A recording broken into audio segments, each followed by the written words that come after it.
നമസ്കാരം. അയോധ്യ രാമക്ഷേത്ര പ്രതിഷ്ഠയെ അവഹേളിക്കുന്ന തരത്തിൽ സമൂഹമാധ്യമങ്ങളിൽ പ്രചരണം നടത്തിയതിന് ആറന്മുള പോലീസ് രജിസ്റ്റർ ചെയ്ത കേസിലെ പ്രതിയായ പത്തനംതിട്ട ജില്ലയിലെ നാരങ്ങാനം പഞ്ചായത്ത് 5-ാം വാർഡ് CPM അംഗം ആബിദ ഭായ്ക്കെതിരെ കേന്ദ്ര ഇന്റലിജൻസ് ബ്യൂറോയുടെ അന്വേഷണവും നടക്കും. മാസങ്ങൾക്ക് മുൻപ് പഞ്ചായത്ത് ഓഫീസിൽ റിവോൾവറുമായി വന്ന് പ്രവർത്തനം വിശദീകരിച്ചു കാണിച്ചുവെന്ന വിവരത്തിന്റെ അടിസ്ഥാനത്തിലാണ് കഴിഞ്ഞ ദിവസം IB ഉദ്യോഗസ്ഥർ തെളിവെടുപ്പിന് എത്തിയത്. വിവിധ തരം റിവോൾവറുകളുടെ ചിത്രങ്ങൾ കാണിച്ച് പഞ്ചായത്ത് പ്രസിഡന്റ് അടക്കം ഉള്ളവരിൽ നിന്ന് IB ഉദ്യോഗസ്ഥർ തെളിവ് ശേഖരിച്ചു എന്നാണ് ലഭിക്കുന്ന വിവരം. അയോധ്യ രാമപ്രതിഷ്ഠയോടനുബന്ധിച്ച് മതസ്പർദ്ധ വളർത്തുന്ന രീതിയിൽ ആബിദ ഭായ് ഫേസ്ബുക്കിൽ പോസ്റ്റിട്ടിരുന്നു. BJPയുടെ പരാതിയെ തുടർന്ന് ആറന്മുള പോലീസ് ജാമ്യമില്ലാ വകുപ്പിട്ട് കേസെടുത്തതോടെ ഇവർ ഒളിവിലാണ്. CPMന്റെ ജില്ലാ നേതാക്കളുമായി അടുത്ത ബന്ധം പുലർത്തുന്ന ഇവർ അവരുടെ സംരക്ഷണയിൽ തന്നെയാണെന്നാണ് ലഭിക്കുന്ന വിവരം. സമാന രീതിയിലുള്ള ഫേസ്ബുക്ക് പ്രചാരണവും ഇതിനു മുൻപ് ആബിദ ഭായ് പലവട്ടം നടത്തിയിട്ടുണ്ട്.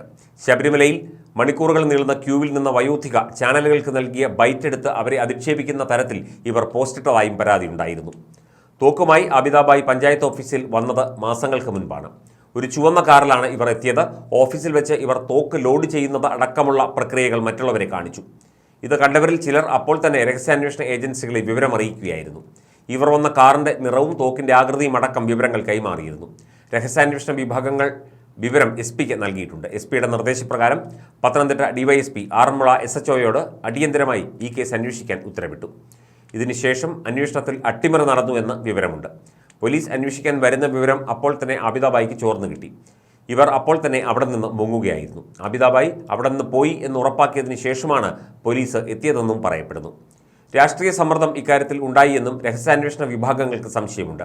പഞ്ചായത്ത് ഓഫീസിൽ ആബിദ ഭായിയെ കാണാതെ വന്നപ്പോൾ പോലീസ് സംഘം ഇവരുടെ വീട്ടിൽ ചെന്ന് പരിശോധന നടത്തി. തോക്ക് കണ്ടെത്താൻ കഴിഞ്ഞിട്ടില്ല എന്ന് റിപ്പോർട്ടും നൽകി.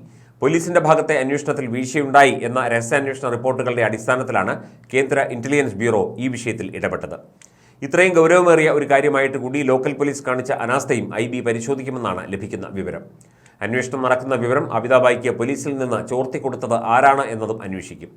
IBയുടെ തെളിവെടുപ്പിൽ ആബിദ കൊണ്ടുവന്നു എന്ന് പറയുന്ന തോക്ക് ഏതാണെന്ന് തിരിച്ചറിഞ്ഞു എന്നും വിവരം ലഭിക്കുന്നുണ്ട്.